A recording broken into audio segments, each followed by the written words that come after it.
Hello बच्चों, good morning. स्वागत है आपका GDT एजुकेशन में। आज के इस क्लास में आप लोग पढ़ने वाले हैं गद्य खंड चैप्टर 2 उसने कहा था। या आपका शीर्षक ही है उसने कहा था। देख लीजिए, सर्वनाम से जो है आपका शीर्षक शुरू हुआ है, उसने कहा था।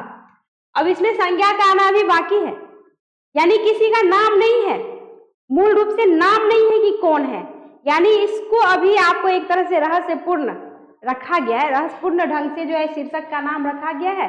शीर्षक ही है उसने कहा था। अब किसने किससे क्या कहा था, कब कहा था, क्यों कहा था, ये तो आप कहानी पढ़ेंगे तब आपको पता चलेगा। तो चलिए पढ़ते हैं कहानी। उसने कहा था जिसके रचनाकार कौन है? चंद्रधर शर्मा गुलेरी जी, जिसका परिचय आपने पिछले वीडियो में पिछले क्लास में जाना था। जो ये कहानी गुलेरी जी का कहानी, मात्र 3 कहानियां उन्होंने रचा था और 3 कहानियों में सबसे ज्यादा प्रसिद्धि इनको अगर मिली तो उसने कहा था कहानी से, जो मील का पत्थर साबित हुआ था, जिसको कालजयी रचना माना जाता है। तो मील का पत्थर मतलब कि आज से 50 साल 100 साल पहले जो इसकी जो है महत्व थी इस कहानी की, वही महत्व अभी भी है। इस कहानी की पृष्ठभूमि प्रथम विश्व युद्ध 1914 से 1918 ईस्वी तक जो विश्व युद्ध हुआ था, जिसमें कुल 37 देशों ने भाग लिया था। तो जिसमें एक और आपको कौन कौन था? एक और था इस युद्ध में आपको जर्मनी, ऑस्ट्रिया, हंगरी, बुल्गारिया और तुर्की। तो वही दूसरी ओर आपको बच्चों इस युद्ध में था ब्रिटेन, फ्रांस, रूस, जापान और इटली। जो आप कहानी पढ़ेंगे इसमें दिखाया गया है कि भारतीय सिपाही भी लड़े थे और वो भी अपनी जो है प्राण गंवाए थे। आप इसमें ये भी देखेंगे कि कहानी में जो विश्व युद्ध हो रही है, यानी युद्ध हो रही है, उसका भी वर्णन है, लेकिन साथ साथ इस कर्म भूमि में इसमें एक ऐसा व्यक्ति जो प्रेम को इस तरह निभाता है, यानी निस्वार्थ प्रेम, कर्म को निभाते निभाते प्रेम धर्म को भी निभाता है। इस प्रकार निभाता है जो पूर्ण रूप से निस्वार्थ, जिसमें किसी प्रकार का कोई स्वार्थ नहीं होता है, जिसमें पूर्ण रूपेण समर्पण होता है, त्याग होता है और बलिदान होता है। इसने किससे क्या कहा था, ठीक है, कब कहा था और क्यों कहा था। चलिए शुरुआत करते हैं। उसने कहा था एक ऐसी कहानी जिसमें कर्म, धर्म और प्रेम, यानी तीनों का रूप दिखाया गया है कि किस प्रकार एक शख्स अपने कर्म भूमि में सच्चे कर्मवीर की भांति अपने कर्मों का जो है निर्वहन करता है, साथ में अपने धर्मों को भी निभाता है और साथ साथ प्रेम के वादों को भी पूर्ण रूप से, निष्ठा से, पूर्ण पवित्रता से जो है वह पूरा करता है।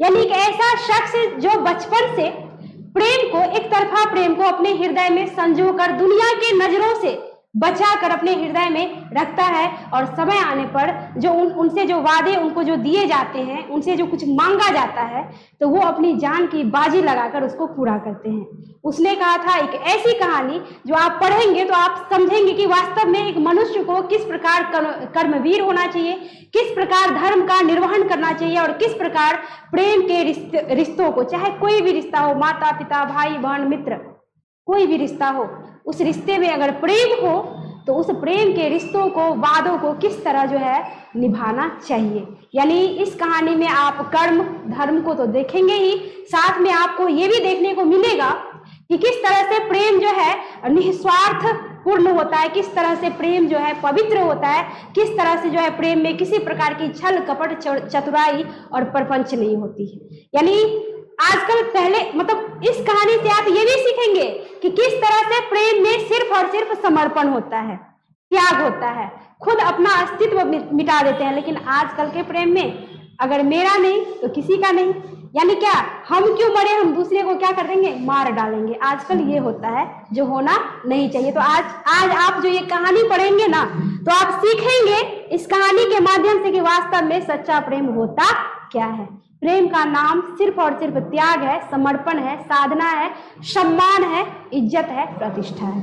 तो आइए चलिए, कहता है कि बड़े बड़े शहरों के इक्के गाड़ी वालों। अब इक्के गाड़ी वालों का मतलब क्या, यानी घोड़े से जो गाड़ियां चलती थी पहले, उसको कहा जाता था इक्के गाड़ी वालों। कहता है कि बड़े बड़े शहरों के इक्के गाड़ी वालों की जवान के कोरों से जिनकी पीठ छिल गई हो, यानी इक्के गाड़ी वाली जब चलती है और वो अपने जबान के कोरों से मतलब क्या कि गाड़ी जब चला रहे होते हैं, सामने में कोई आ गया तो वो क्या करते हैं, भद्दी गालियां दे देते हैं, है ना, भद्दी गालियां दे देते हैं।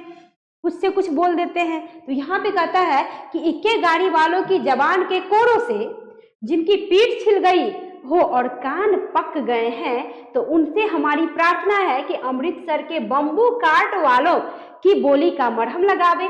यानी कहने का मतलब कि बड़े बड़े शहरों के बीच अगर इक्के गाड़ी वालों की जबान से आपको कुछ खड़ी खोटी बुरी शब्द सुनने को मिलता है, आपके कान पक गए, आपकी पीठ छिल गई, तो आप कहाँ आ जाइए? अमृतसर की बम्बू काट वाले गली में। ठीक है, कहता है कि वहां आ जाइए आप अमृतसर के बम्बू काट वालों की। ठीक है, ठीक, कहता है कि अमृतसर के बम्बू काट वालों की बोली का मरहम लगावे। यानी आप अमृतसर आ जाइए, वहां पे देखिए कि वहां भी गाड़ियां चलती हैं, वहां भी इक्के वाले हैं, वहां भी बम्बू काट वाले हैं, लेकिन किस तरह से रास्ते में कोई पथिक आ गया, रास्ते में कोई जो है व्यक्ति आ गया, तो किस तरह से उनको जो है साइड करते हैं, अलग करते हैं, ना कि भद्दी शब्दों का, भद्दी गालियां इस्तेमाल करते हैं जिससे किसी को बुरा लग जाए। तो बड़े बड़े शहरों में अक्सर ये घटनाएं घटती रहती हैं। तो यहाँ पे इसलिए कह रहा है कि इक्के गाड़ी वालों की जबान के कोरों से जिनकी पीठ छिल गई या कान पक गए, तो उनसे हमारी प्रार्थना है कि अमृतसर के बम्बू काट वालों की बोली का मरहम लगावे। यानी यहाँ आ जाए तो आपको लगेगा कि दर्द पे मरहम लग गया। कहते हैं जब बड़े बड़े शहरों की चौड़ी सड़कों पर घोड़े की पीठ को चाबुक से धुनते हुए इक्के वाले कभी घोड़े की नानी से अपना निकट संबंध स्थिर करते हैं। मतलब इसका मतलब क्या कि घोड़े को भी गाली देते हुए वो हाँकते चले जाते हैं ना, लोगों को तो देते ही हैं, खुद उनकी गलती रहती है, अपनी गलती तो देखने ही कि टेढ़े मेढ़े कैसे चला के लेके जा रहे हैं, लेकिन दोष किसको देंगे? राह पर चलते हुए लोगों को। कई बार हो जाता है कि लोग भी जरा मतलब थोड़ा सा बदमाशियां कर बैठते हैं, है ना, कि उनको साइड होना चाहिए, तो वो ढीठता दिखाते हैं, तो ढीठपन दिखाएंगे। तो गाड़ी वाले जो इक्के गाड़ी वाले होते हैं उसके जुबान तो खुले होते हैं, तो जुबान खुले होते हैं तो कुछ ना कुछ तो बोल ही देते होंगे। तो यहाँ पे वही कहते हैं कि चाबुक से ढूंढते हुए इक्के वाले कभी घोड़े की नानी से अपना निकट संबंध स्थिर करते हैं, कभी राह चलते पैदलों की आंखों के न होने पर तरस खाते हैं। यानी खुद अपनी गलती नहीं देखते और कहते हैं कि राह चलते पैदलों को जो है ना आंखें है ही नहीं, अंधे हो गए हैं, इसलिए इस तरह से चल रहे हैं ना। कहते हैं कि कभी उनके पैरों की अंगुलियों के पोरों को चीत कर अपने ही को सताया हुआ बताते हैं, यानी पैरों को कुचलते हुए। ठीक है, आगे बढ़ते हैं और खुद ही कहते हैं कि हम ही सताए हुए हैं। ठीक है, और कहते हैं और संसार भर की ग्लानि, ठीक है, संसार भर की ग्लानि, निराशा और क्षोभ, ठीक है, संसार भर की ग्लानि, निराशा और क्षोभ के अवतार बने नाक की सीध चले जाते हैं, यानी एकदम सीधी चली जाते हैं, एकदम स्ट्रेट। ठीक है, कहते हैं कि एकदम जो है सीध चले जाते हैं। तब अमृतसर में उनकी बिरादरी वाले तंग चक्करदार गलियों में हर एक लड्ढी वाले के लिए ठहर कर सब्र का समुद्र उमरा कर, किसका समुद्र? सब्र का समुद्र उमरा कर कहते हैं कि बचो खालसा जी, हटो भाई जी। ये अमृतसर की बात हो रही है। ठीक है, बड़े बड़े शहरों में गालियां दी जाती थी, लेकिन यहाँ पे देख लो आप। ठीक है, बड़े बड़े शहरों में गालियों के साथ जो है रास्तों पे जो भी आते थे उसको हटाया जाता था, लेकिन यहाँ अमृतसर में देख लो कि किस तरह से जो है सामने में कोई राही बटोही पथिक आ गया, कोई व्यक्ति आ गया, तो किस तरह से कौन सा शब्द इस्तेमाल करके जो है उसको हटाते हैं। कहते हैं कि बचो खालसा जी, हटो भाई जी, ठहरना भाई, आने दो लाला जी। उसके बाद कहते हैं हटो बाछा, करते हुए सफेद फेटो, खच्चरों और बतकों, गन्ने और खोमचे और भाड़े वाले के जंगल में राह खेते हैं, क्या मजाल है जी। कहते हैं कि क्या मजाल है कि जी और साहब बिना सुने किसी को हटना पड़े। यानी एक तरफ बड़े बड़े शहरों में इक्के वाले गालियां देते हुए आगे बढ़ते थे, तो दूसरी ओर यहाँ पे देख लीजिए कि जब तक जी नहीं लगेंगे तब तक लोग हटेंगे नहीं। यही अंतर होता है जगह जगह में। तो कहता है कि यह बात नहीं कि उनकी जीभ चलती नहीं, ऐसी बात नहीं है कि बम्बू काट वालों की जुबान चलती नहीं। कहते हैं कि पर मीठी छुरी की तरह महीन मार करती है, जिसको हम अपने भाषा में क्या कहते हैं? Sweet poison. ठीक है, कि मीठी मीठी शब्द कहकर, मीठी मीठी बातें कहकर, यानी ऐसा कुछ कह दिए कि उनको दुख भी नहीं हुआ, चोट भी नहीं लगा, और हमें जो कहना था वो हमने कह भी दिया।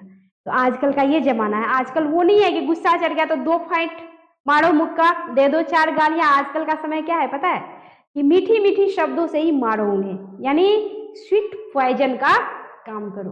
तो यहाँ पे कहता है कि महीन मार करती है, ठीक है, मीठी छुरी की तरह महीन मार करती है।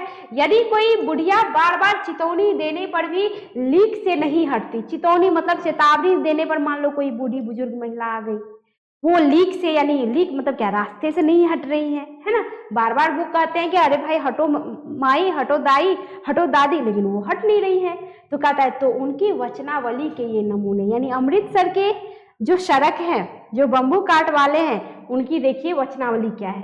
कहते हैं कि ये नमूने हैं, हट जा जीने जोगिए, हट जा कर्मा वालिए, ठीक है, हट जा कुत्ता प्यारिए, बच जा लंबी वालिए।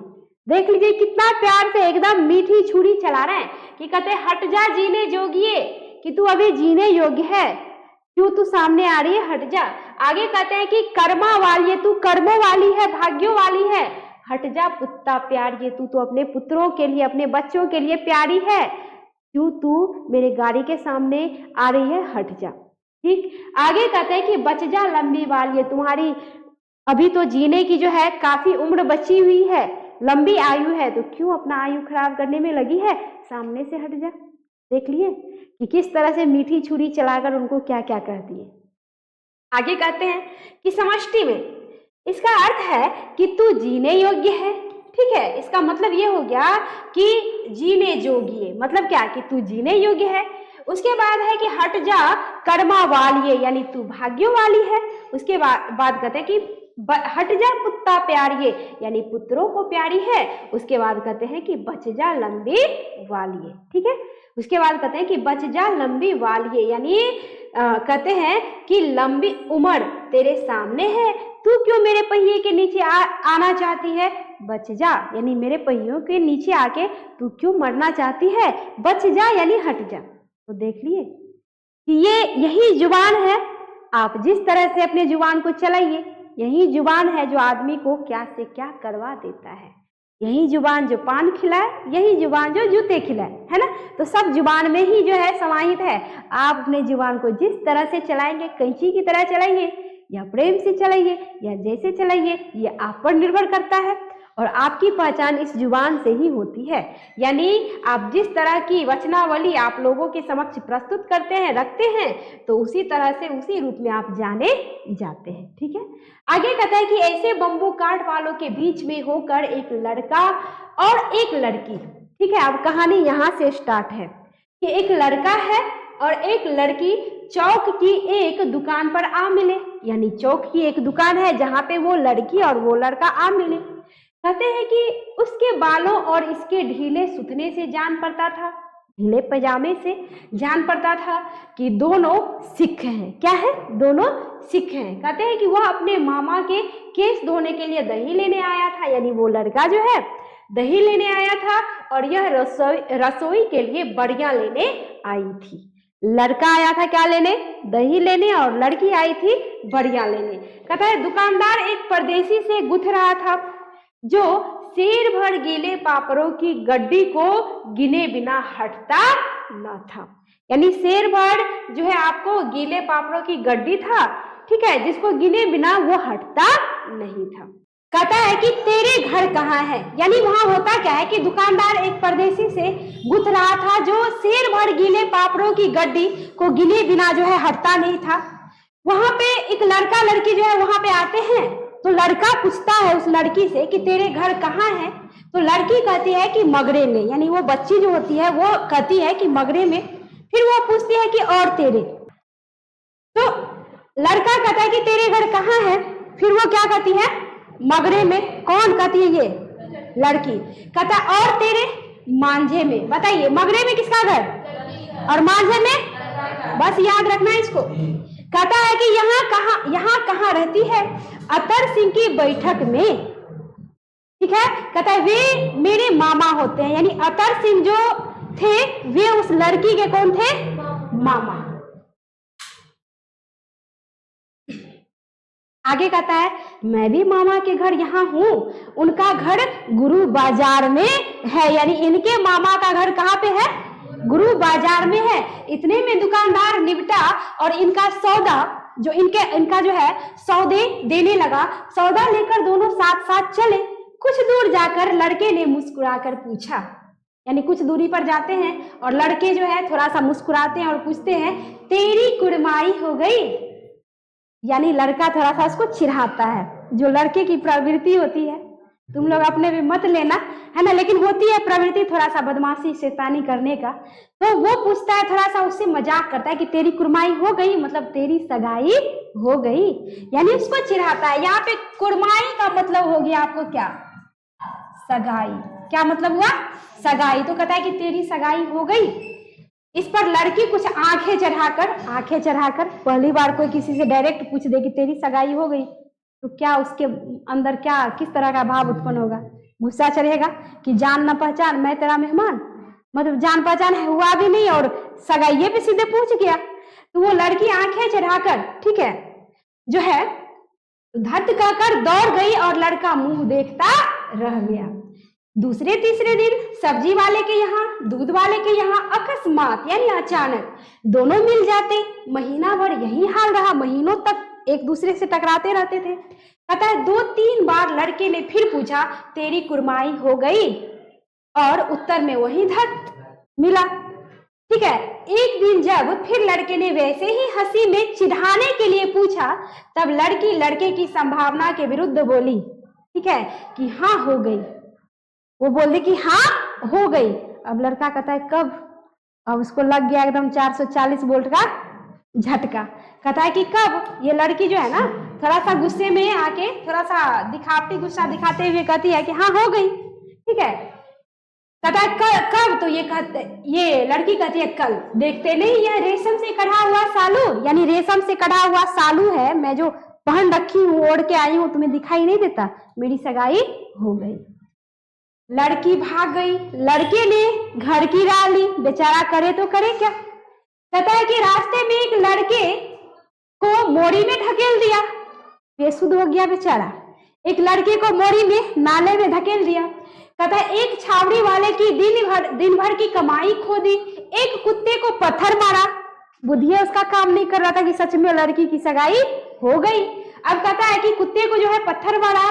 एक गोभी वाले के ठेले में दूध उड़ेल दिया। सामने नहाकर आती हुई किसी वैष्णवी से टकराकर अंधे की उपाधि पाई, मतलब इतना बेहोश हो चुका था कि पता भी नहीं चल रहा था कि रास्ते में आगे पीछे दाएं बाएं है क्या। किसी वैष्णवी नाम के लड़की से टकरा गया, तो टकरा जाएगा अचानक तो क्या कहेगी कोई, अंधे हो क्या, दिख नहीं रहा है। तो अंधे की उपाधि जो है पाई, तब कहीं जाकर जो है वह घर पहुंचता है।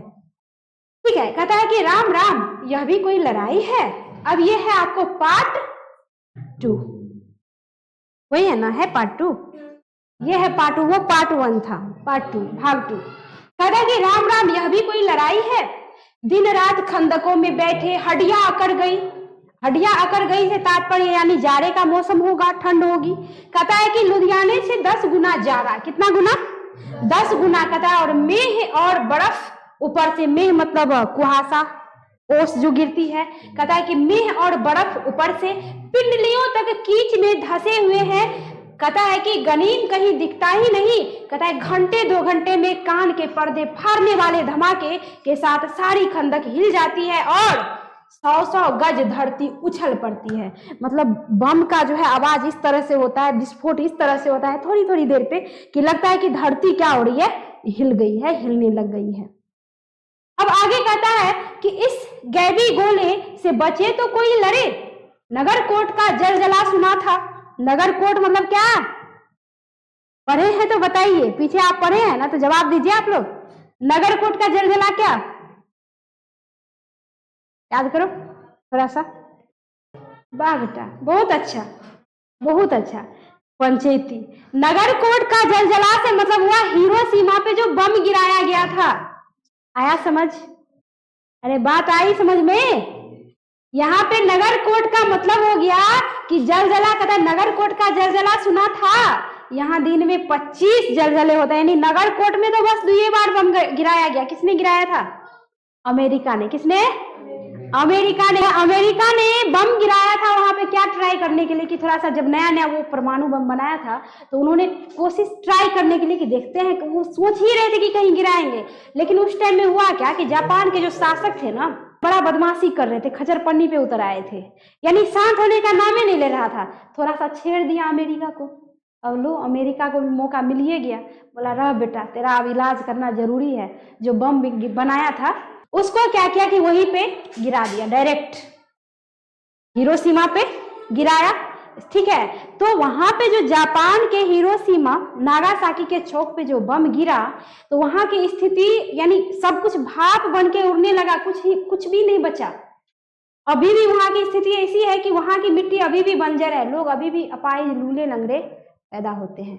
तो यहाँ पे वही इसलिए करा है कि नगरकोट का जलजला सुना था कि वहां तो 1-2 बार हुआ, लेकिन यहाँ तो दिन में कितना बार कहता है, वहां बस 2 बार हुआ, लेकिन यहाँ पर कहता है दिन में 25 बार जलजले होते हैं, यानी गिरते ही रहते हैं, गिरते ही रहते हैं। आगे कहता है कि जो कहीं खंदक से बाहर साफा या कूनी निकल गई तो चटाक से बोली, यानी कहने का मतलब क्या कि खंदक यानी गड्ढे में जो बैठा रहता है सैनिक सब, सिपाही सब, अगर कूनी ऐसे निकली ना तो सीधे चला गया काम से। तो यहाँ पे कहता है कि लगती है न मालूम बेईमान मिट्टी में लेटे हुए हैं या घास की पत्तियों में छिपे रहते हैं। कौन उधर से वार करता है? जर्मनी वाले। किस पे? जापान। एक साइड होता है आपको कौन? आपको जर्मनी, ऑस्ट्रिया, हंगरी, बुल्गारिया और तुर्की। तो वही दूसरे साइड युद्ध में जो है होते हैं आपको कौन? फ्रांस, ब्रिटेन, रूस और इटली, है ना। दूसरे तरफ होते हैं जापान, ब्रिटेन, रूस, इटली, ठीक है। फिर भी भारतीय सिपाहियों को दिखाया गया है इसमें कि वह भी युद्ध करते हैं और युद्ध करते हुए शहीद हो जाते हैं, यानी मर जाते हैं।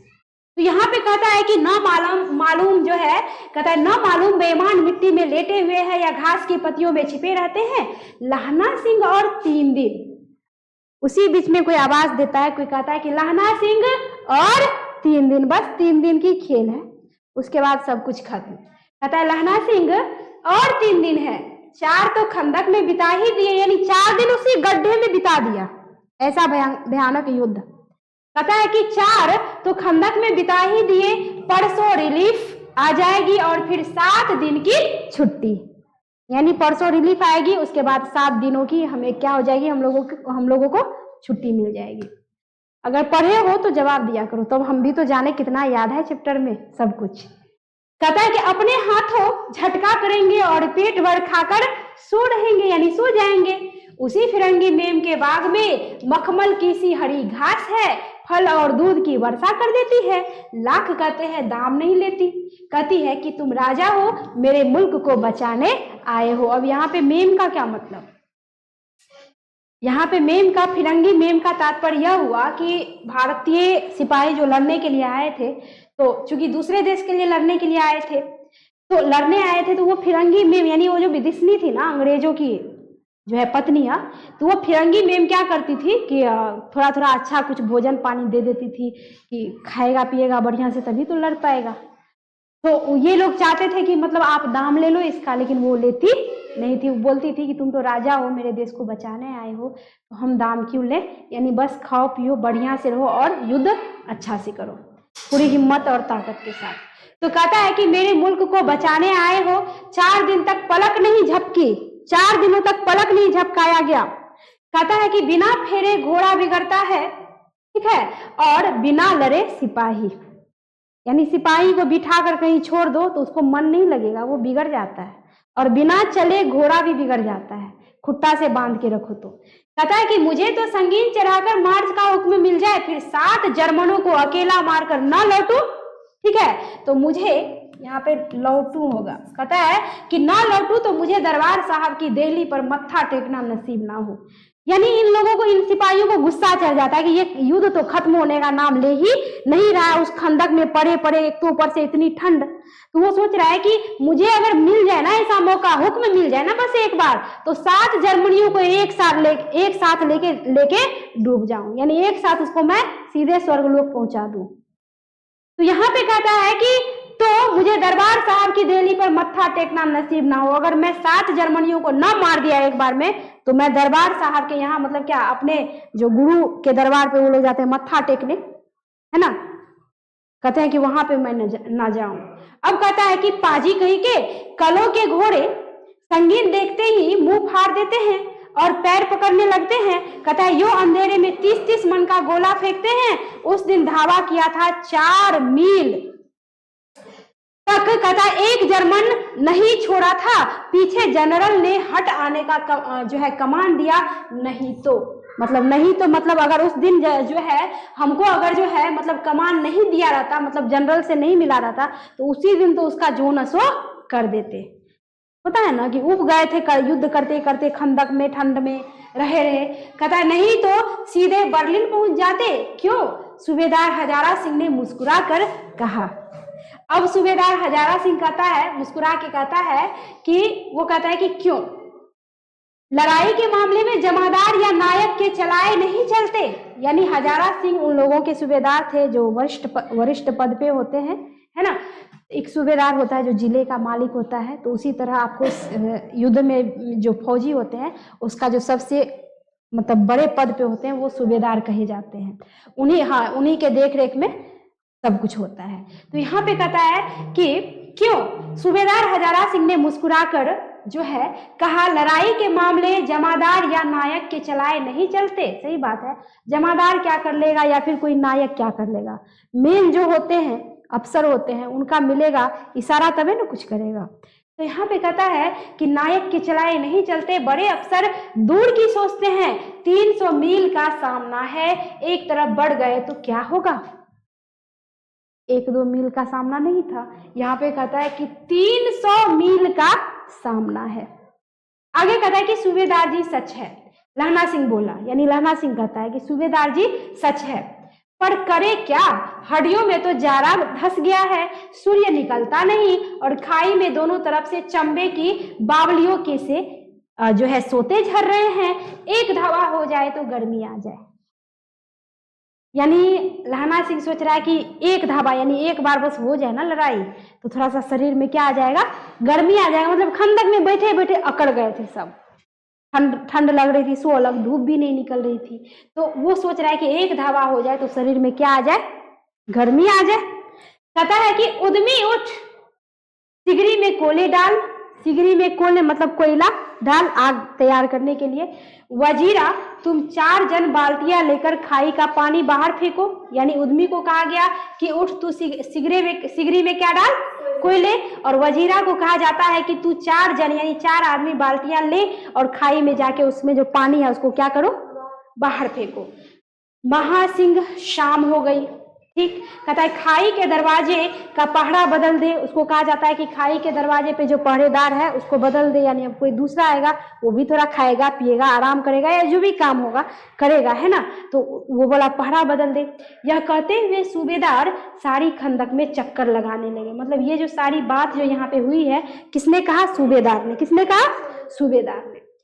वजीरा सिंह पलटन का विदूषक था। वजीरा सिंह पलटन का कौन था, विदूषक। प्रश्न आ सकता है कि वजीरा सिंह पलटन के कौन थे, तो याद रखना विदूषक। या फिर पलटन का विदूषक कौन था, तो याद रखना वजीरा सिंह।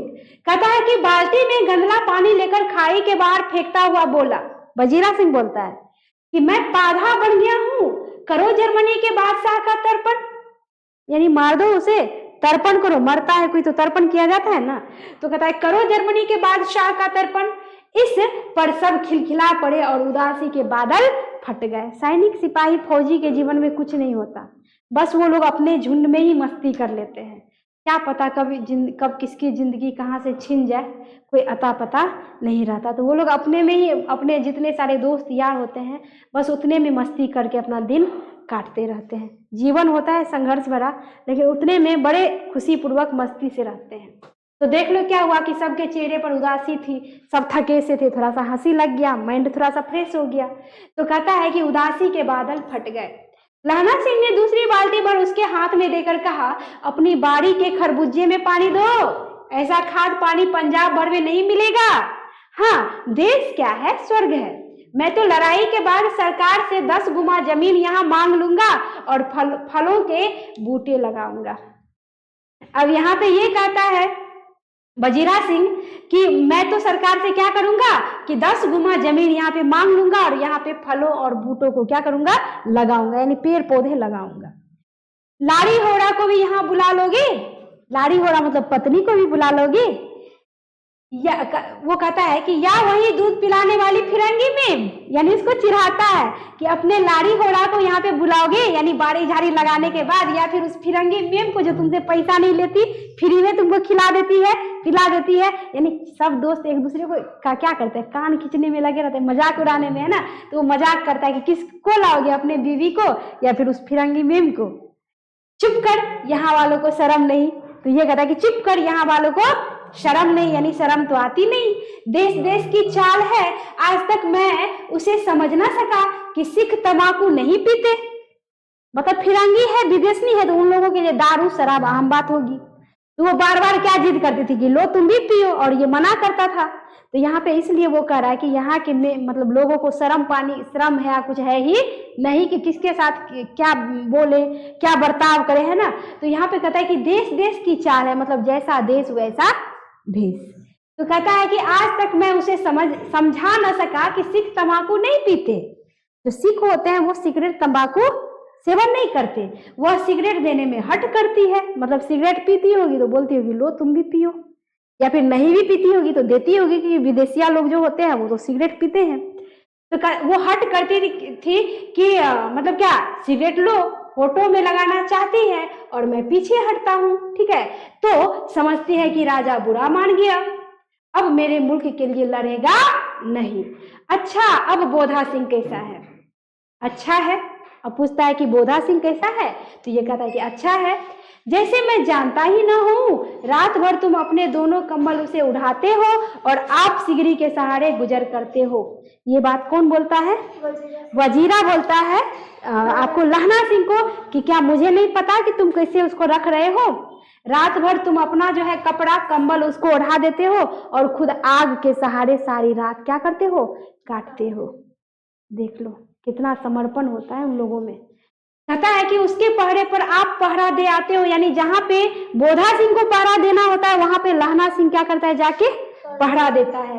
कहता है कि अपने सूखे लकड़ी के तख्तों पर उसे सुलाते हो और आप कीचड़ में पड़े रहते हो। यानी जो सूखे लकड़ी होते हैं, सूखे लकड़ी, उस पे बोधा सिंह को सुलाता है, लेकिन लहना सिंह खुद कीचड़ में। अब आगे कहता है कि कहीं तुम ना मादे पड़ जाओ, कहीं तुम ना ठंडे पड़ जाओ, कि सब कुछ अपना दान में दे देते हो और खुद तकलीफ में रहते हो। जारा क्या है? मौत है, और निमोनिया से मरने वालों को मुरब्बे नहीं मिला करते। इस पंक्ति का क्या मतलब हुआ बताइए फटाफट। मतलब वहां पे होता था कि अगर लड़ते लड़ते ठंड के कारण कोई मर जाए, निमोनिया हो जाए, तो तब इसको जमीन नहीं मिलता था। जमीन उसको मिलता था जो युद्ध करते करते मर जाते थे, शहीद हो जाते थे, तो उसे सरकार की ओर से जमीन दी जाती थी। तो ये प्रश्न यहाँ से आता है, तो थोड़ा ध्यान देना। कहता है मेरा डर मत करो, मैं तो बुलेल की खड़ के किनारे मरूंगा, भाई कीरत सिंह की गोदी पर मेरा सिर होगा। यानी लहना सिंह कहते हैं कि मेरा जो है ना टेंशन मत लो, मैं मरूंगा कहाँ? बुलेल की खड़ के किनारे मरूंगा, और भाई कीरत सिंह यानी मेरा जो भाई है कीरत सिंह, उसके गोदी में मेरा क्या होगा? सिर होगा, और मेरे हाथ के लगाए हुए आंगन के आम के पेड़ की छाया होगी। मैं तो छाया के नीचे ही मरूंगा, अपने भाई के गोद में सर रख के मरूंगा। देख लो। अब कहता है वजीरा संघ ने त्योड़ी चढ़ाकर कहा, क्या मरने की लगाई है? मरे जर्मनी और तुर्क, युद्ध में तुर्की भी थे, तो कहते मरे जर्मनी और तुर्की। कहते भाइयों कुछ गाओ। हाँ कैसे? मतलब बोर हो जाते हैं वो लोग भी, तो मस्ती करने के लिए कुछ गाते हैं। कहता है कि दिल्ली शहर ते पिशोर नू जानिए, कर लेना लौंगा दा व्यापार मंडिए, कर लेना नादेरा सौदा अड़िए, ओए लाना चटाका कदवे नू, कद्दू वन्याय मजेदार गोड़िए, हुन लागा चटाका कदवे नू। देख लो गीत किस तरह का गीत है ना। कहता है कि ए दिल्ली शहर से पेशावर को जाने वाली, अब अर्थ समझो उसका। कहता है कि ए दिल्ली शहर से पेशावर को जाने वाली, पेशा मतलब अपना व्यापार के के सिलसिले में कुछ बेचना है, कुछ इधर उधर करना है, पैसा कमाना है तो कुछ तो करना पड़ेगा ना। तो पेशावर जो होते हैं, तो यहाँ पे मतलब इस गीत का भाव ये है, मतलब ये है कि ए दिल्ली शहर से पेशावर को जाने वाली, मंडी में लौंगों का व्यापार कर लेना, लौंग का व्यापार कर लेना, अरे नारी का सौदा भी कर लेना, ठीक। और कहता है ओए अब हमें कद्दू चखना है, ए गोरे गोरे वर्ण वाली कद्दू अत्यंत स्वादिष्ट पका है, अब हमें कद्दू चखना है। ये गीत का मतलब हुआ। देखो गीत कैसा है। कहते हैं भोजपुरी गाना खराब होता है, देख लो कैसा गीत है। कहता है कि कौन जानता था कि दाढ़ियों वाले घरवाड़ी सिख ऐसा लुच्चे का गीत गाएंगे, ऐसा लुच्चा लफंगा का गीत गाया है कि देख लो गीत का अर्थ समझ में आ जाए तब समझ में आएगा कि गीत क्या है। तो यहाँ पे कहता है कि कौन जानता था कि दाढ़ियों वाले घरबारी सिख ऐसा लुच्चे का गीत गाएंगे, लुच्चे लफंगे का गीत गाएंगे। कहता है पर सारी खंदक गीत से गूंज उठी और सिपाही फिर से ताजे हो गए। करे तो करे क्या, किसी तरह मूड तो फ्रेश करना है ना। कहता है कि मानो 4 दिन से सोते और मौज ही करते रहे हो। 4 दिन से खंदक में पड़ा पड़ा वो लोग भी उब गए थे, तो कुछ बीच बीच में ये मौज मस्ती नहीं होगा तो फिर उन लोगों का मूड फ्रेश होगा कैसे, है ना। तो इसलिए वो लोग अपने में जो है जैसे हो, जिस ढंग से हो अपने में अपने मस्ती कर लेते हैं, थोड़ा सा माइंड फ्रेश हो जाता है। अब देखो कहता है कि सभी ताजे हो गए, ठीक है। कहता है मानो 4 दिन से सोते और मौज ही करते रहे हो। दोपहर रात गई, अंधेरा है, सन्नाटा हुआ है। कहता है कि बोधा सिंह खाली बिस्किटों के 3 टीनों पर अपने दोनों कंबल बिछाकर लहना सिंह के 2 कंबल और 1 बरानकोट ओढ़कर सो रहा है। कहे कि बोधा सिंह बीमार था। कहता है लहना सिंह पहरे पर खड़ा हुआ है, एक आंख खाई के मुंह पर है तो दूसरी आंख जो है कहता है कि एक बोधा सिंह के दुबले शरीर पर है, ठीक है। कहता है बोधा सिंह कराहा, बोधा सिंह जो है जोर से क्या करता है, कराहता है। कहता है कि क्यों बोधा भाई क्या है, पानी पिला दो। जब पूछता है कि क्यों बोधा भाई क्या है तो कहता है पानी पिला दो। लहना सिंह ने कटोरा उसके मुंह से लगाकर पूछा कहो कैसे हो। किसने पूछा, लहना सिंह ने। किससे, बोधा से, कि कहो कैसे हो। पानी पिलाकर बोधा बोला, ठीक है। पानी पीकर बोधा बोला कंपनी छूट रही है। कंपनी मतलब ठंड के मारे कपकपी आ रही है शरीर में। कहता है कि कंपनी छूट रही है। कंपनी मतलब क्या, कपकपी ठंड के मारे। कहता है रोम रोम में तार दौड़ रहे हैं, दांत बज रहे हैं। काफी ठंड लगती है तो दांत बजने लगती है ना, नहीं बजती है। ठंड लगती है तो दांत नहीं बजती है, बजती है ना। तो कहता है कि अच्छा मेरी जर्सी पहन लो। ये कौन कहता है, लहना सिंह। कौन कहते हैं, लहना सिंह की मेरी जर्सी पहन लो और तुम, मेरे पास सिगरी है और मुझे गर्मी लगती है, ठीक है। कौन कहता है मेरे पास सिगरी है, लहना सिंह। किसको, किसको, अजब है। कहता है कि मेरे पास सिगरी है और मुझे गर्मी लगती है, पसीना आ रहा है। ये कौन कहता है, लहना सिंह बोधा सिंह से। ना मैं नहीं पहनता, 4 दिन से तुम मेरे लिए, यानी बोधा सिंह कहता है 4 दिन से तुम मेरे लिए तकलीफ झेल रहे हो, मैं नहीं पहनूंगा, तुम पहनो। क्योंकि वो देख रहा है कि कंबल भी मुझे दे दिया, अपना सूखा बिछावन भी मुझे दे दिया और खुद ठंड में। तो कहता है कि हाँ यार आई, मेरे पास दूसरी गर्म जर्सी है, ठीक है। आज सवेरे ही आई है, विलायत से में बुन बुन कर भेज रही है। वही फिरंगी में जो है बुन बुन के भेज रही है। गुरु उनका भला करे। यूं कहकर लहना अपना कोट उतारकर जर्सी जो है उतारने लगा। अपना कोट उतारता है और जर्सी उतार कर है वो उतार के उसको देता है कि उसको पहना देंगे तो शरीर उसका क्या रहेगा, गर्म रहेगा। कहता है सच कहते हो और नहीं झूठ। बोधा कहता है कि सच कहते हो, तो कहता है और नहीं झूठ। यूं कहकर नाही करते बोधा को उसने जबरदस्ती जर्सी पहना दी और आप खाकी कोट जीन का कुर्ता भर पहनकर पहरे पर आ खड़ा हुआ। यानी अपना जो है वो क्या करता है, जर्सी उसको पहना देता है। मीम की जर्सी की कथा केवल कथा थी, यानी वो झूठी बातें थी, वो झूठ बोल दिया, एकदम सफेद झूठ। कहता है आधा घंटा बीता, इतने में खाई के मुंह से आवाज आई। आधा घंटा बीतने के बाद अचानक से जो है आवाज वहां से जो है आई। कहता है सूबेदार हजारा सिंह। कौन, लपटन। हुकुम हुजूर कहकर सूबेदार तन कर फौजी सलाम करके जो है सामने हुआ। यानी सूबेदार जो है तन के जो है सामने हुआ। कहता है कि देखो इसी दम धावा करना होगा। मील भर की दूरी पर पूरब के कोने में एक जर्मन खाई है, ठीक है, उसमें 50 से ज्यादा जर्मन नहीं है, यानी 50 से ज्यादा जर्मन नहीं है। इन पेड़ों के नीचे नीचे 2 खेत काटकर रास्ता है। कहता है कि 3-4 गुमाव है, जहां मोड़ है वहां 15 जवान खड़े कर आया हूं। तुम यहाँ 10 आदमी को छोड़कर सबको साथ ले उनसे जा मिलो। लहना सिंह को कहा जाता है कि तुम जो है 10 आदमी को यहाँ पे छोड़ दो, बाद बाकी सबको लेके वहां पे तुम जाओ, क्योंकि वहां पे जर्मन को हमको क्या करना है, मारना है, क्योंकि वहां पे 50 से ज्यादा जर्मन नहीं है। कहता है कि खंदक छीनकर वही जब तक दूसरा हुक्म न मिले डटे रहो, हम यहाँ रहेगा जो हुक्म। उसको कह रहा है कि हम यहाँ रहेगा। फिर ये कहते हैं जो हुक्म। चुपचाप सब तैयार हो गए, बोधा भी कंबल उतार कर चलने लगा। तब लहना सिंह ने उसे रोका। किसको रोका? बोधा सिंह को। लहना सिंह आगे हुआ तो बोधा के बाप यानी सूबेदार ने उंगली से बोधा की ओर इशारा किया, यानी इस पे ध्यान जो है। आगे कहता है लहना सिंह समझकर चुप हो गया।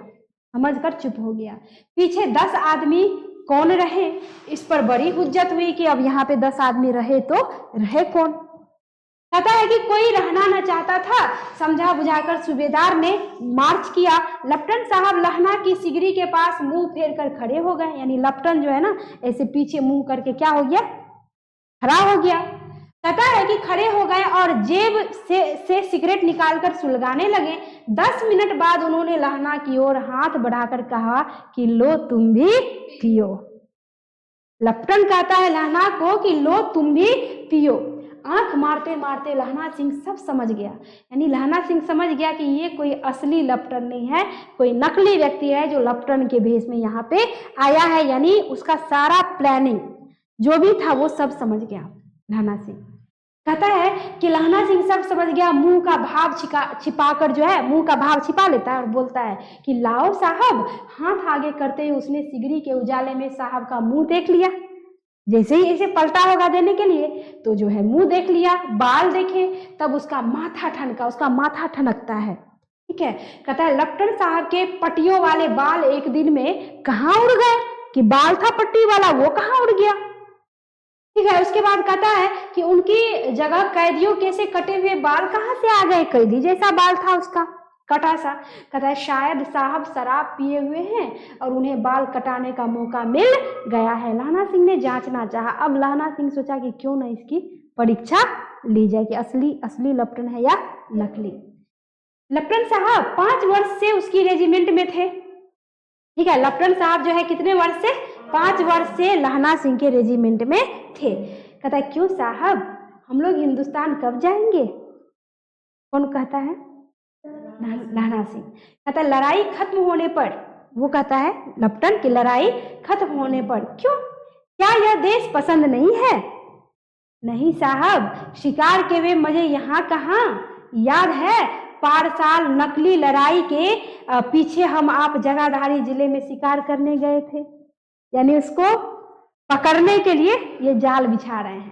कहते हैं हाँ वही जब आप खेतों पर सवार थे और आपका खान सामा जो है अब्दुल्ला रास्ते के एक मंदिर में जल चढ़ाने को रह गया था। खान सामा कहीं मंदिर में जाता है जल चढ़ाने, पहली गलती तो यही पकड़ी गई उसकी। अब कहता है कि बेशक पाजी कहीं का, सामने से वह नील गाय निकली कि ऐसी बड़ी मैंने कभी न देखी थी, और आपकी एक गोली कंधे में लगी और पुट्ठे से बाहर, कहता है पुट्ठे में निकली, यानी कंधे में लगी पुट्ठे में निकली। कहता है ऐसे अफसर के साथ शिकार खेलने में मजा आता है। क्यों साहब, शिमले से तैयार होकर उस नील गाय का सिर आ गया था ना, आपने कहा था कि रेजिमेंट के मैस में लगाएंगे, यानी उस नील गाय का जो सिर था। कहता है कि आपने कहा था कि रेजिमेंट की मैच में लगाएंगे। हाँ, पर मैंने वह विलायत भेज दिया। कितना एकदम सफेद झूठ बोल रहा है लहना सिंह, तो सब समझ रहा है कि झूठा का सरदार पकड़ा गया है। कहता है कि ऐसे बड़े बड़े सिंह 2-2 फुट के तो होंगे, 2-2 फुट के। नील गाय को तो सबसे पहले सिंह होता ही नहीं है, तो यहाँ पे कहता है कि ऐसे बड़े बड़े सिंह 2-2 फुट के होंगे। हाँ, लहना सिंह 2 फुट 4 इंच के थे। वो कहा कि 2-2 फुट के होंगे। हाँ लहना सिंह 2 फुट 4 इंच के थे। तुमने सिगरेट नहीं पिया? पीता हूँ साहब, दिया सलाई ले आता हूँ, कहकर लहना सिंह खंदक में घुसा। अब उसे संदेह नहीं रहा और उसने झटपट निश्चय कर लिया कि क्या करना चाहिए। यानी अब तो इसका दिमाग जो एकदम बिजली दौड़ गई कि अब करना क्या है, अकेले कैसे हम जो है इसको, इधर बोधा सिंह बीमार, इधर जो है करे तो करे क्या। कहता है अंधेरे में किसी सोने वाले से वह टकराया, अंधेरे में टकरा गया लहना सिंह अचानक। कौन? वजीरा सिंह। हाँ, क्यों लहना, क्या कयामत आ गई है? जरा तो आंख लगने दी होती। यानी वजीरा भी आराम कर रहा था, थक गया था सब, तो कहता है जरा आंख भी तो लगने दी होती। होश में आओ, कयामत आई है और लप्टन साहब की वर्दी पहन कर आई है। ये कौन कहता है? लहना सिंह। किसको? वजीरा सिंह को। क्या? वजीरा सिंह कहता है क्या? लप्टन साहब या तो मारे गए हैं या कैद हो गए हैं, उनकी वर्दी पहनकर यह कोई जर्मन आया है। सूबेदार ने इसका मुंह नहीं देखा, मैंने देखा और बातें की है। कहता है कि सहोड़ा साफ उर्दू बोलता है पर किताबी उर्दू, उर्दू तो बोलता है पर किताबी उर्दू। कहता है और मुझे पीने को सिगरेट दिया है। तो अब वजीरा सिंह कहता है कि तो अब अरे सिख सिगरेट पीता है क्या? और वो उसको क्या देता है? सिगरेट पीने के लिए। कहता अब मारे गए, धोखा है। यानी अब उसको लगा कि जितने सारे वहां पे सिपाही सैनिक हमारे गए हैं सब तो मारे जाएंगे, सब प्लानिंग करके ये आया हुआ था। तो कहता है कि अब मारे गए, धोखा है। सूबेदार कीचड़ में चक्कर काटते फिरेंगे और यहाँ खाई पर धावा होगा, उधर उन पर खुले में धावा होगा। उठो, एक काम करो, पलटन के पैरों के निशान देखते देखते दौड़ जाओ। यानी भीड़ जो गई थी ना सिपाहियों की, बोला उसका पैर का निशान देखते देखते क्या करो, खंदक तक फटाक से वहां पे पहुंचो।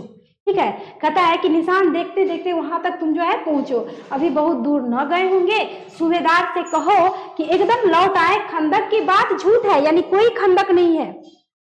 कहता है कि चले जाओ, खंदक के पीछे से निकल जाओ, पत्ता तक न खड़के, देर मत करो। यानी आवाज भी नहीं आनी चाहिए, आराम से जाओ कि इसको पता ना चले, भनक ना लगे। हुक्म तो यह है कि यही, वजीरा कहता है कि हुक्म तो यह है कि वहीं पे उसको सुला दे, ऐसी तैसी हुक्म की। ठीक है, वो कहता है कि ऐसी तैसी हुक्म की, मेरा हुक्म। अब ये लहना सिंह कहता है कि मेरा हुक्म। जमादार लहना सिंह जो इस वक्त यहाँ सबसे बड़ा अफसर है, उसका हुक्म है, मैं लप्टन साहब की खबर लेता हूँ। यानी मैं लप्टन को देख लूंगा, तुम यहाँ से जाओ और उन सबको घुमा करके वापस लाओ। पर यहाँ तो तुम 8 ही हो, यानी हम चले जाएंगे तो सिर्फ 8 बचोगे, तो फिर कैसे लड़ोगे? 8 नहीं 10 लाख। कौन कहता है? लहना सिंह की। 8 नहीं 10 लाख, एक एक अकालिया सिख 1.25 लाख के बराबर होता है। केसरी फिल्म देखे हो ना? तो यहाँ पे कहता है कि एक एक अकालिया सिख 1.25 लाख के बराबर होता है, चले जाओ। यानी उसको एकदम सख्त आवाज में कहता है कि चले जाओ। लौटकर खाई के मुहाने पर लहना सिंह दीवार से चिपक गया। उसने देखा कि लप्टन साहब ने जो है जेब से बेल के बराबर 3 गोले निकाले, तीनों को जगह जगह जो है खंदक की दीवारों में घुसेड़ दिया और तीनों में एक तार सा क्या कर दिया, बांध दिया। उसके बाद तार के आगे सूत की एक गुत्थी थी जिसे सिगरी के पास रखा, यानी सिगरी जहाँ पे आग थी उसके पास रखा, बाहर की तरफ कर दिया सलाई जलाकर गुत्थी पर जो है रखने की कोशिश कर रहा था। ठीक है, कहता है बिजली की तरह दोनों हाथों से उल्टी बंदूक को उठाकर लहना सिंह ने साहब की कूल्ही पर तान कर मारा। मतलब क्या, जो ही वह जलाकर गुत्थी पे रखने की कोशिश किया कि तुरंत जो है बिजली की तरह दोनों हाथों से उल्टी बंदूक को उठाकर लहना सिंह ने क्या किया, साहब के कूल्ही पर तान कर दे मारा। कहता है धमाके के साथ साहब के हाथ से दिया सलाई गिर पड़ी। लहना सिंह एक कुंदा साहब की गर्दन पर मारा और साहब की आंख यानी बंद। मीन गॉड, कहता है ओ माय गॉड, कहते हुए चित्त हो गए। कौन? नकली लप्टन, सॉरी हाँ नकली लप्टन। लहना सिंह ने तीनों गोले बीनकर खंदक के बाहर फेंके, यानी 3 बड़ा बड़ा गोला था, उसको फटाफट उठाया और खंदक के बाहर दूर फेंक दिया। कहता है साहब को घसीट कर सिगड़ी के पास लिटाया, जेबों की तलाशी ली, 3-4 लिफाफे और एक डायरी निकाल कर उन्हें अपनी जेब के हवाले किया। किसने किया? लहना सिंह। साहब की मूर्छा हटी। लहना सिंह हंसकर बोला, क्यों लप्टन साहब, मिजाज कैसा है? अब तो पकड़ा गया पूर्ण रूपे। कहता आज मैंने बहुत बातें सीखी। यह सीखा कि सिख सिगरेट पीते हैं। ठीक है, अब देख लो, कहता है कि यह सीखा कि सिख सिगरेट पीते हैं। यह सीखा कि जगाधारी किले के जिले में नील गाय होती है और उनके 2 फुट 4 इंच के सींग होते हैं। दूसरी गलती, अब कहता है कि यह सीखा कि मुसलमान खानसामा जो है ना मूर्तियों पर जल चढ़ाते हैं।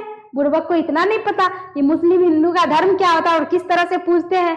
अरे मुसलमान नमाज पढ़ते हैं, हिंदू लोग मूर्ति की पूजा करते हैं। तो कहता है कि जल चढ़ाते हैं और लपटन साहब खोते पर चढ़ते हैं। पर यह तो कहो ऐसी साफ उर्दू कहाँ से सीख आए। कहता है हमारे लपटन साहब तो बिना डैम के 5 लफ्ज भी नहीं बोला करते थे, तो फिर आपने जो है इतना शुद्ध उर्दू कहाँ से सीखा। कहता है कि लहना ने पतलून की जेबों की तलाशी नहीं ली थी, साहब ने मानो जाड़े से बचाने के लिए कहता है कि दोनों हाथ जेबों में डाले।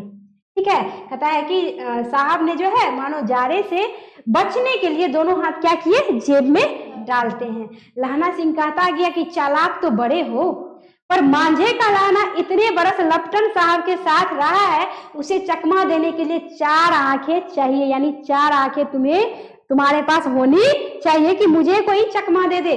3 महीने हुए एक तुर्की मौलवी मेरे गांव में आया था। किसके गांव में?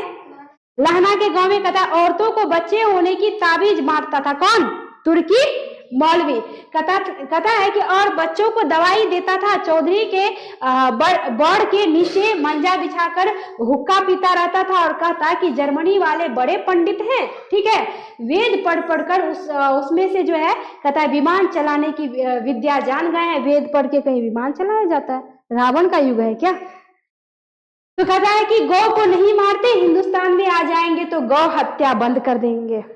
ठीक है, कहता है मुस्लिम जो गौ को मार के खाते हैं, यहाँ पे कहता है हिंदुस्तान आ जाएंगे तो गौ को क्या करेंगे, गौ की हत्या बंद कर देंगे। मंडी के बनियों को बहकाता था कि डाक खाने से रुपये निकाल लो, सरकार का राज जाने वाला है। डाक बाबू पोल्हू राम भी डर गया था। ठीक है, मैंने मुल्ला जी की दाढ़ी मुड़ दी, यानी लहना सिंह ने उसकी दाढ़ी क्या कर दी, मुड़ दी, और गांव से बाहर निकाल कर कहा था कि जो मेरे गांव में अब पैर रखा तो धमकी देके कहा कि आज के बाद जो मेरे गांव में पैर रखा तो तेरी खैर नहीं। साहब की जेब में से पिस्तौल चला और लहना की जांग में गोली लगी, यानी उसके जेब में पिस्तौल था, गोली चलाया, लहना सिंह के जांग में जो है गोली लगी। इधर लहना की हेनरी मार्टिनी के 2 फायरों ने साहब की कपाल क्रिया कर दी, यानी पूरा स्वाहा। कहता है कि धड़ाका सुनकर सब दौड़ आए। बोधा चिल्लाया क्या है? जब आवाज हुई, गोली चली, तो उधर से वो चिल्लाता है कि क्या है। ठीक है, कहता है लहना सिंह ने उसे तो यह कहकर सुला दिया कि एक हड़का हुआ कुत्ता आया था, मार दिया, यानी कुत्ता आ गया था कहीं से, उसको मैंने क्या किया, मार दिया। और औरों से सब हाल कह दिया, यानी जितने सारे लोग वापस आए सबको सारी की सारी कहानी उसने बता दी। अब कहता है कि सब बंदूकें लेकर तैयार हो गए। लहना ने साफा फाड़कर घाव की दोनों तरफ पट्टियां कसकर बांधी, जांग में जो गोली लगी थी। कहता है कि घाव मांस में ही था, मांस में ही गोली थी। कहता है पट्टियों के कसने से लहू निकलना बंद हो गया, पट्टी बांधा जोर से तो लहू क्या हो गई, बंद हो गई। कहता है उतने में 70 जर्मन चिल्लाकर खाई में घुस पड़े। 70 जर्मन आए और चिल्लाते हुए खाई में घुस पड़े। सिखों की बंदूकों की बाढ़ ने पहले धाबे को रोका, फिर कहता है दूसरे को रोका, ठीक, पर यहाँ थे 8। लहना सिंह तक कर मार रहा था। एक तो जांग से वो घायल था, ठीक है, कहता है मार रहा था, वह खड़ा था और लेटे हुए थे, और वे 70, यानी देख लो यहाँ पे सिर्फ 8 और वहां पे 70, एक और 8 एक और 70। कहता है कि लेटे हुए थे और वे 70। अपने मुर्दा भाइयों के शरीर पर चढ़कर जर्मन आगे घुसे आते थे, थोड़े से मिनटों में वे साफ। अचानक आवाज आई, वाह गुरुजी की फतह, वाह गुरुजी दा खालसा। माँ तुझे सलाम फिल्म देखी हो ना, कैसे सन्नी देओल चिल्ला के कहता है। तो ये सिखों का नारा है, बड़ा ऊर्जा जो है, हम लोग क्या कहते हैं, हर हर महादेव। कुछ भी होता है तो हमारे सैनिक क्या कहते हैं, हर हर महादेव। लेकिन जहाँ पे सिख होंगे तो उन लोगों का भी अपना नारा है, कहते हैं वाह गुरुजी की फतह, वाह गुरुजी का खालसा। और धड़ाधड़ बंदूकों के फायर जर्मनी की पीठ पर पड़ने लगे। इन मौके पर जर्मनी 2 चक्की के पाटों के बीच में बट गए।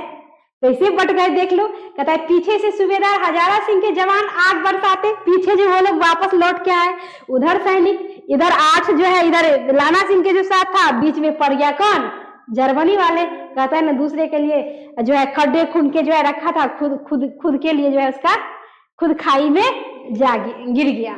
तो दूसरे के लिए गड्ढे खोदने वाले कहता है खुद ही उसमें गिर जाते, तो वही हाल हो गई। कहता है कि और सामने लहना सिंह के साथियों के संगीन चल रहे थे। पास आने पर पीछे वालों ने भी संगीन पिरोना क्या कर दिया, शुरू कर दिया। एक किलकारी और अकाल सिक्खा दी फौज आई, वाह गुरुजी दी फतह, वाह गुरुजी दा खालसा। सब नारा लगाते हुए कहता है सत श्री अकाल पुरुष, और लड़ाई खत्म हो गई। उसके बाद लड़ाई खत्म। कहता है 63 जर्मन या तो खेत रहे या कराह रहे थे। 63 जर्मन या तो मरे या तो कराह रहे थे। कहता है सिखों में 15 के प्राण गए। सिखों में कितने व्यक्ति, 15 सिपाही जो है प्राण जो है गवा बैठे। सूबेदार के दाहिने कंधे में से गोली आर पार निकल गई। देखो पहले तो सूबेदार हजारा सिंह, कहते हैं उसके दाहिने कंधे में से गोली आर पार निकल गई।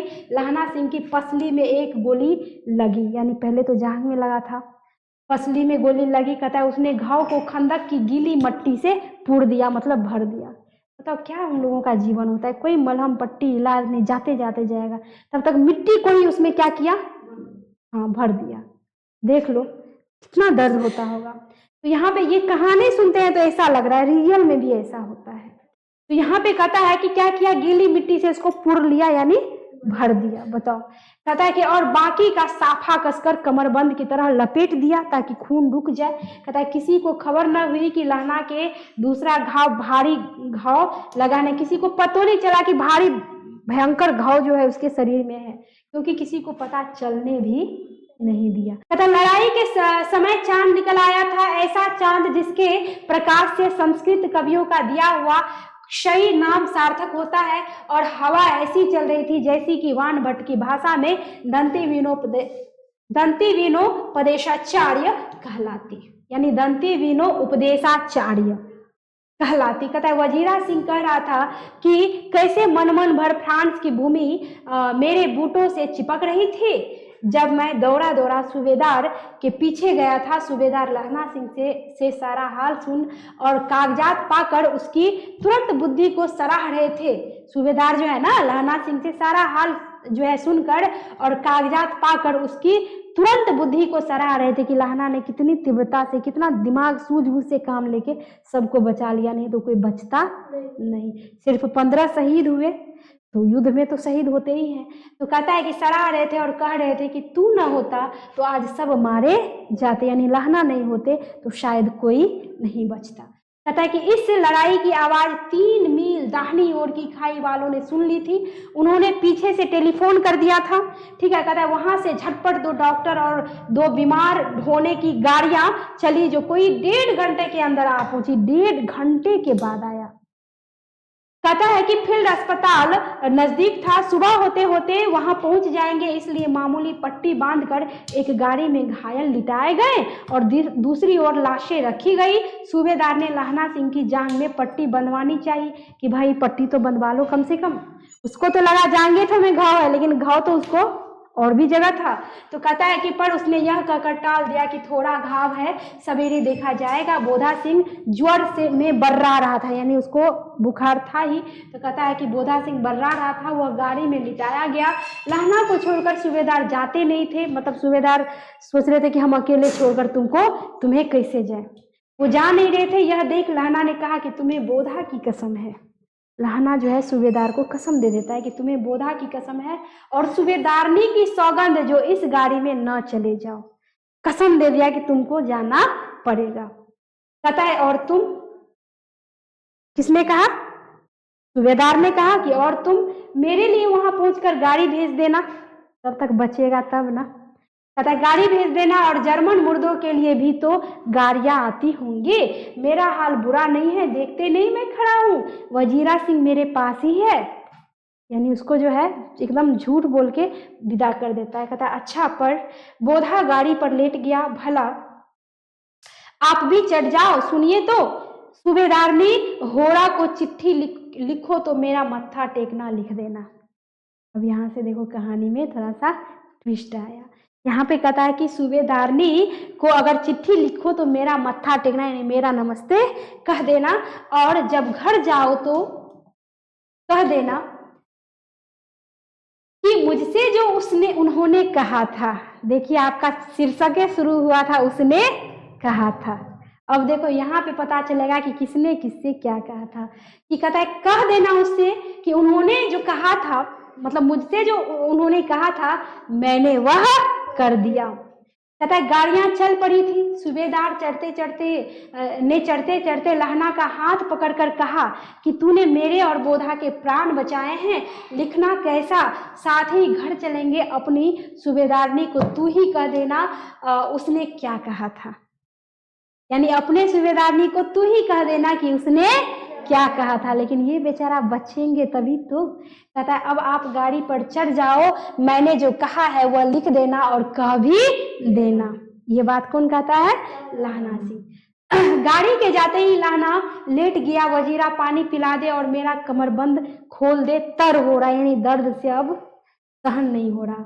अब ये है आपको अंतिम यानी पार्ट 5। ठीक है, ये पार्ट 5 हो गया आपको अंतिम। कहता है कि मृत्यु के कुछ समय पहले स्मृति बहुत साफ हो जाती है। सही बात है, जब आदमी मरने लगते हैं ना तो उसकी स्मृति काफी क्या हो जाती है? साफ हो जाती है। कहता है कि जन्म भर की घटनाएं यानी बचपन से बुढ़ापे तक की एक एक घटनाएं क्या होने लगती है? याद आने लगती है सबको। कहता है एक एक करके सामने आती है, एक एक घटना कि तुमने पूरे जीवन काल में कितना अच्छा कितना बुरा किया, सब एक एक घटनाक्रम सामने आने घटित होने लगते हैं। कहता है कि सारे दृश्यों के रंग साफ होते, सबके साथ ऐसा होता होगा। कहता है समय की धुंध बिल्कुल उन पर से क्या हो जाती है?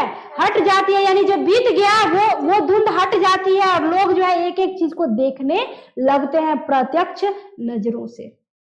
कहता है कि लहना सिंह 12 वर्ष का है, अब उसको अपने बचपन का याद आता है। ये वही लहना सिंह जो किसी को जो है चिढ़ाया करता था कि तेरी कुरमाई हो गई।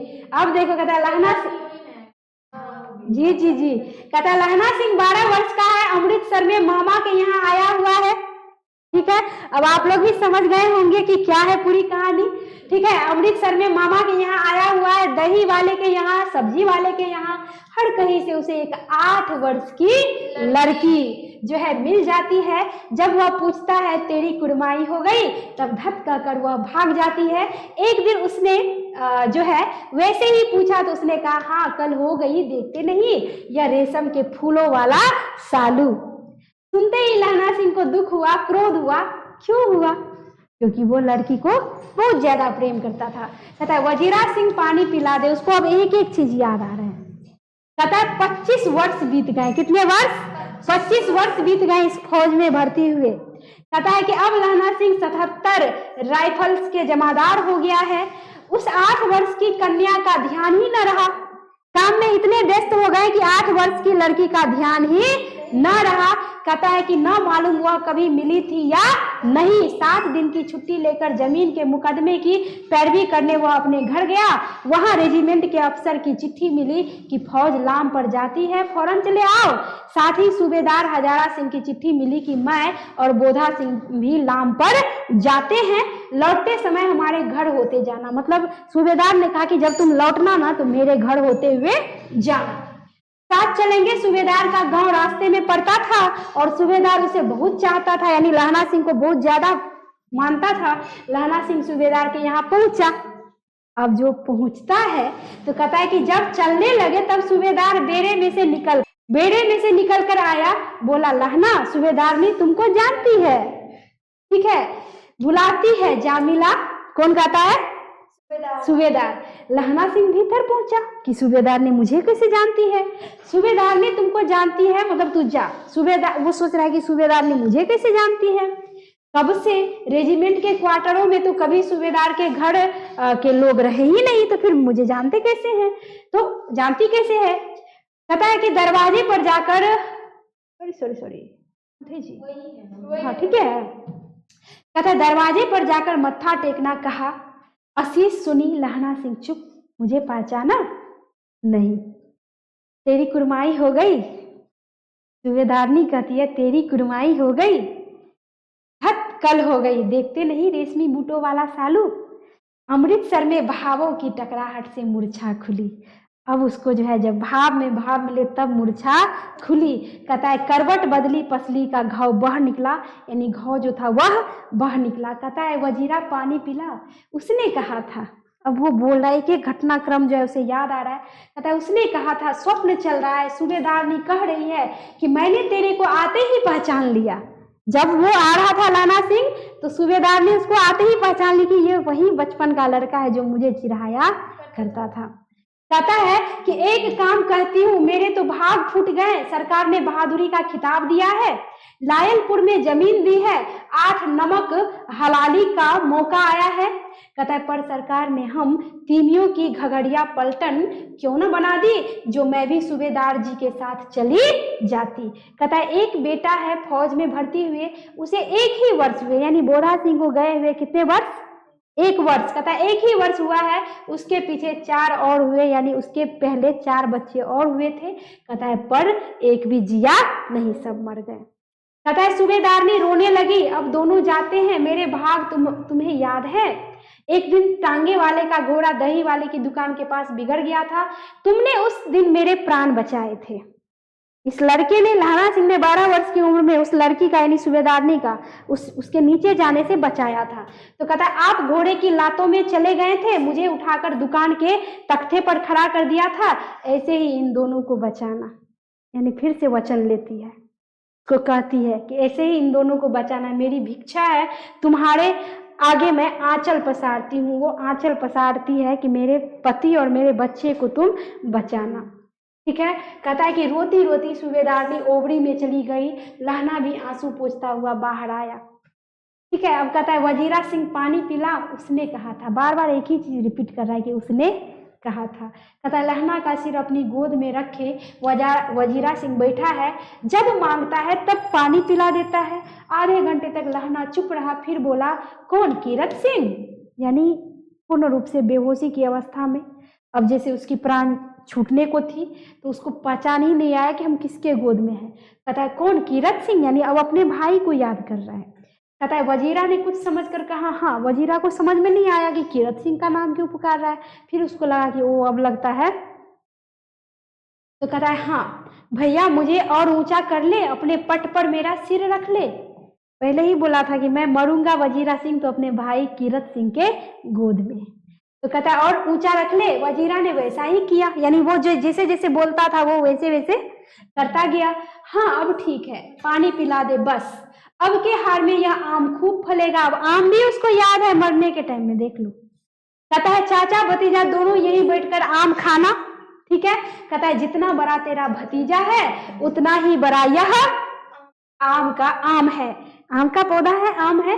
कहता है कि जिस महीने उसका जन्म हुआ था उसी महीने मैंने इसे लगाया था। किसे लगाया था, आम के पेड़ को। कहता है कि पौधा को जो पेड़ बनने जा रहा है। कहता है वजीरा सिंह के आंसू टप टप जो है टपक रहे थे। वजीरा सिंह समझ गया कि अब ये बचने वाला नहीं है। किंतु दिन पीछे लोगों ने अखबारों में पढ़ा, यानी कुछ दिन के बाद लोगों ने अखबारों में पढ़ा कि फ्रांस और बेल्जियम 68वीं सूची मैदान में घावों से मरा, नंबर 77 सिख राइफल्स जमादार लहना सिंह। तो समझ गए कि किसने किससे क्या कहा था। सूबेदारनी यानी 8 वर्षीय लड़की ने लहना सिंह यानी 12 वर्ष के लड़के से कहा था कि तुम्हें मेरे पति और बच्चों को क्या करना है, बचाना है। और देख लो निस्वार्थ प्रेम, कोई स्वार्थ नहीं था उसमें, उसका कोई फायदा नहीं था, फिर भी जो है वह अपने इन जो है धर्मों को, कर्मों को करते हुए उन वादों को भी निभाता है। इससे कहा जाता है सच्चा प्रेम, जो देख लो दुनिया के आगे उनको आने भी नहीं देता, बदनाम भी नहीं होने देता, और उनके वादों को भी क्या करता है, पूरा करता है। तो मुझे विश्वास है कि आप लोगों को ये कहानी एकदम मतलब बहुत अच्छी लगी होगी। कमेंट करके बताइएगा जरूर, लाइक कीजिए और सब्सक्राइब कर लीजिए, ताकि अगला क्लास यानी अगला वीडियो जो अपलोड होगा वो आप तक सबसे पहले पहुंचेगा। मिलती हूँ अगले क्लास में अगला नया चैप्टर लेकर के। धन्यवाद।